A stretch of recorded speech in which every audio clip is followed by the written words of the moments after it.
జై తెలంగాణ. అందరికీ నమస్కారం. ఇవాళ 195వ సావిత్రిబాయి పూలే గారి జయంతి సందర్భంగా అందరికీ శుభాకాంక్షలు తెలియజేస్తా ఉన్నాను.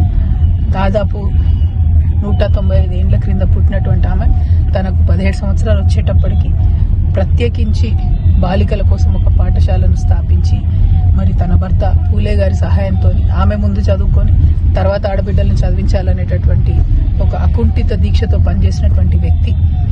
చాలా అవమానాలు ఎదుర్కొని కూడా ఇవాళ భారతదేశంలో ఎంత కోట్లాది మంది ఆడబిడ్డలు చదువుకుంటున్నారంటే ఆనాడు తను చేసినటువంటి త్యాగం, తను చేసినటువంటి పోరాటం, దాని ఫలితమే ఇన్ని కోట్ల మంది ఆడబిడ్డలు చదువుకుంటా ఉన్నారు.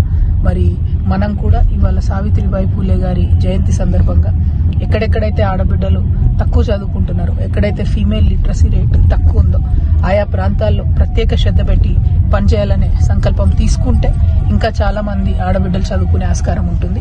నేను జాగృతి జనంబాటలో భాగంగా గద్వాల్ జిల్లాలో, నాగర్ కర్నూలు జిల్లాలో అత్యంత లోయెస్ట్ ఫీమేల్ లిటరసీ రేట్ని నేను చూడడం జరిగింది. సో నేను తప్పకుండా అక్కడి ప్రాంతాలలో లిటరసీ రేట్ని పెంచడానికి, ఫీమేల్ లిటరసీ రేట్ని పెంచడానికి నా వంతుగా ప్రయత్నం చేస్తానని ఇవాళ సంకల్పం తీసుకుంటున్నాను. Thank you. జై తెలంగాణ.